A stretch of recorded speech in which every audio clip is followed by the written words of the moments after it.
El mejor equipo de noticias, Mariana Carles y Broderick Serpa en El Observador.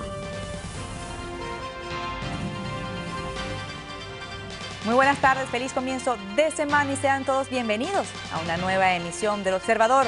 Nos acompaña Mariana Carles saludando también a nuestros oyentes de la nueva 106.3 FM. Estas son las noticias.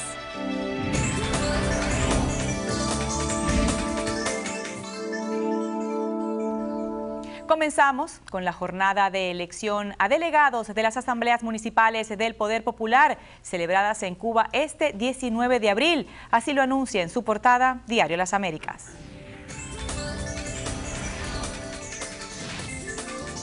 Cuba vive una jornada de elecciones municipales para designar más de 12.500 delegados locales, unos comicios sin partidos políticos y que, según el oficialismo, constituyen un acto de auténtica democracia participativa. La nota destacada la pusieron Hildebrando Chaviano, abogado independiente de 65 años, y Juniel López, de 26 años, y del ilegal Partido Cuba Independiente y Democrática, candidatos inéditos de la oposición que se han colado en unos comicios donde la única campaña permitida es la exhibición de esta biografía y la foto de los postulantes en los colegios electorales. Chaviano, quien se mostró convencido de que tiene posibilidades de salir designado como delegado de su Asamblea Municipal del Poder Popular, señaló: O sea, mi comunidad me acepta como soy y prefiere un cambio. Es una opción que está tomando la comunidad. En la biografía de Juniel López, que consultan los electores cubanos, se señala que no tiene empleo conocido y que desde 2012 mantiene vínculos con organizaciones contrarrevolucionarias radicadas en el exterior. Bueno, creo que no es que lo hayan permitido. Yo fui electo por el pueblo y le sería muy difícil, después de que el pueblo me eligió a mí, poder, cómo ellos podrían mostrar de que yo no puedo salir si eso supuestamente son elecciones democráticas. Hildebrando Chaviano y Juniel López, ambos opositores al régimen, perdieron en su intento de convertirse en los primeros oponentes políticos abiertamente declarados al régimen desde 1959. Y el gobernador de Nueva York, Andrew Cuomo, inicia hoy lunes una visita oficial a La Habana, con lo que será el primer gobernador estadounidense que va a Cuba desde el reciente deshielo en las relaciones con la nación comunista. Cuomo prevé llevar consigo a un grupo de empresarios para lo que ha llamado un enorme paso adelante que ayudará a abrir la puerta a un nuevo mercado para las empresas de Nueva York. Intensas columnas de humo se levantaron el domingo por la tarde a causa de un incendio forestal de 200 hectáreas en West Kendall, Florida. Aún las autoridades no tienen claro cómo comenzó el incendio. El cuerpo de bomberos de Miami-Dade estuvo tratando de evitar que las llamas se propagaran a las estructuras cercanas. Las autoridades dijeron que cualquier persona con problemas respiratorios debía quedarse en casa hasta que el humo desapareciera. Estados Unidos recuerda la agonía tras el atentado de Oklahoma 20 años después. Las víctimas del atentado de Oklahoma City llevan 20 años intentando superar las consecuencias del atentado terrorista que costó la vida a 168 personas en el edificio gubernamental Alfred P. Murrah. El recuerdo de sus seres queridos y el apoyo de quienes lidiaron con la tragedia, como Bill Clinton, presidente de Estados Unidos en 1995, quieren servir de bálsamo a su dolor.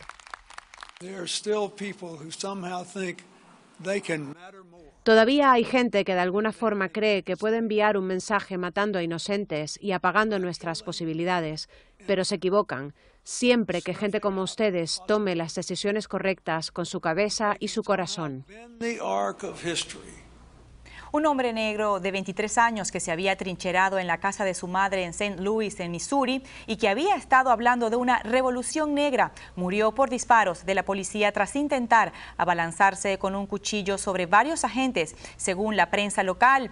Según el comunicado, unos agentes trataron de hablar con McCarroll para que abandonara la casa y se percataron de que llevaba no solo cuchillos, sino también una espada. 2 horas después, McCarroll salió con un cuchillo en una mano y una Biblia en la otra. Al menos 7 trabajadores de la ONU murieron en un atentado contra un autobús de la organización en Garowe, capital del estado somalí de Puntlandia, informó la policía local. Las víctimas del atentado, que se presume fue cometido por un suicida, son 5 extranjeros y 2 somalíes. Un miembro del servicio secreto señaló que la explosión estuvo dirigida contra un minibús de la Organización de Ayuda a la Infancia UNICEF. Aunque ningún grupo se ha atribuido el ataque, lleva la firma de la organización terrorista islámica Al-Shabaab. Y al menos 33 personas murieron en un ataque suicida en Afganistán. Este sábado, en la ciudad afgana de Jalalabad, una persona ha detonado una bomba colocada a las puertas de un banco, acabando con la vida de al menos 33 personas e hiriendo a por lo menos un centenar de ciudadanos que en ese momento se encontraban en las inmediaciones de la sucursal.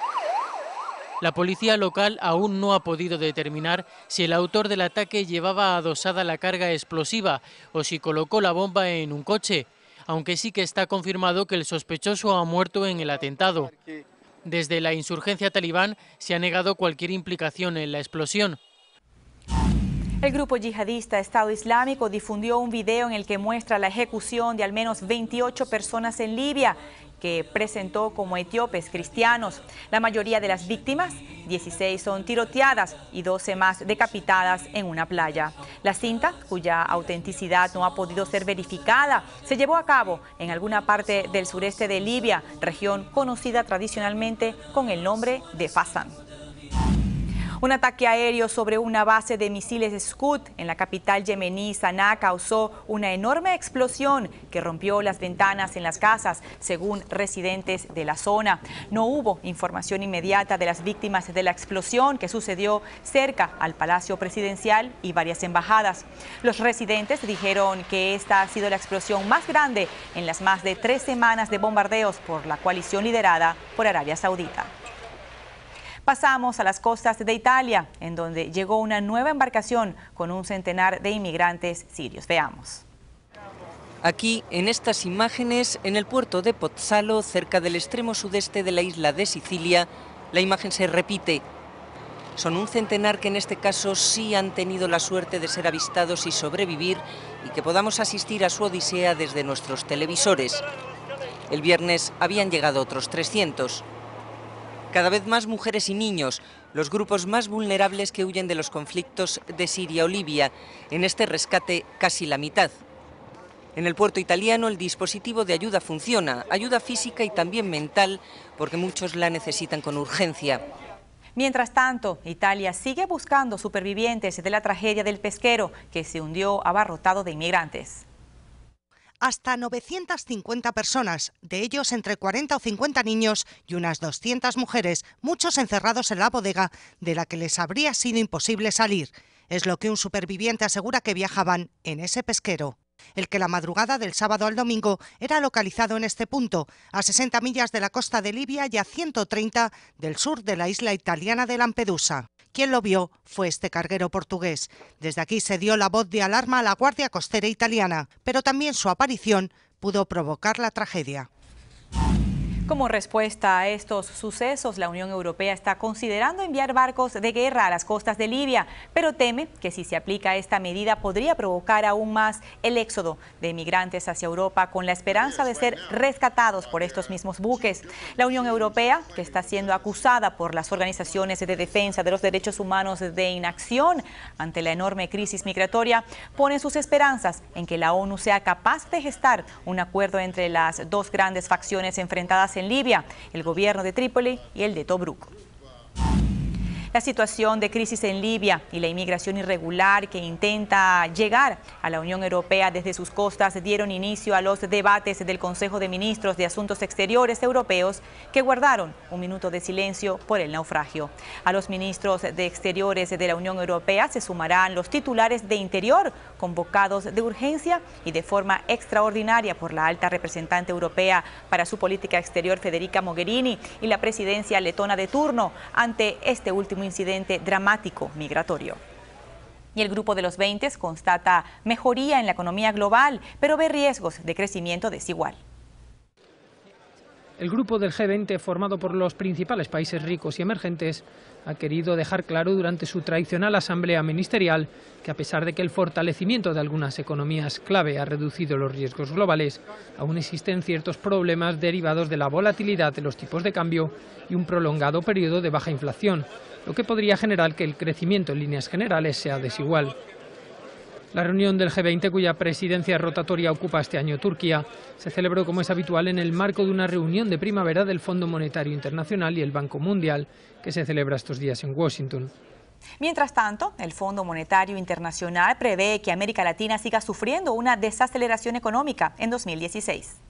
Latinoamérica está abocada a un cuarto año consecutivo de desaceleración en 2015. Lo confirmó el Fondo Monetario Internacional en su informe de perspectivas económicas globales. En este escrito se pronostica una desaceleración para América Latina de hasta el 0,9% en 2015, que podría llegar hasta el 2% en 2016.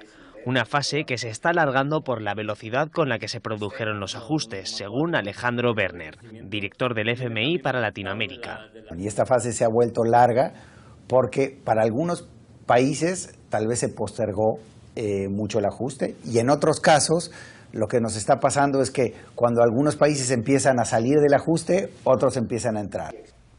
Y UNASUR impulsará un nuevo modelo de seguridad con su escuela de defensa.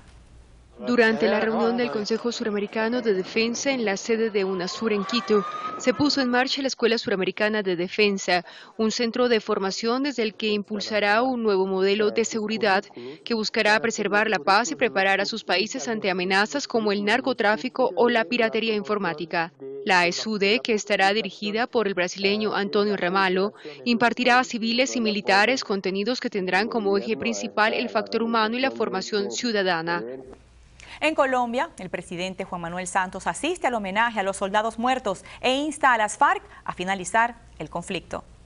La muerte de 11 soldados colombianos en un ataque de las FARC, que además dejó 24 heridos y que enluta al país, hizo que centenares de personas se manifestaran en diferentes ciudades en solidaridad con las víctimas y con el ejército.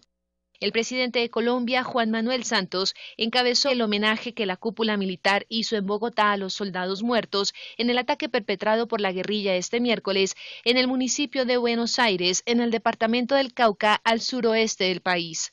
Señores de las FARC, escuchen el clamor nacional.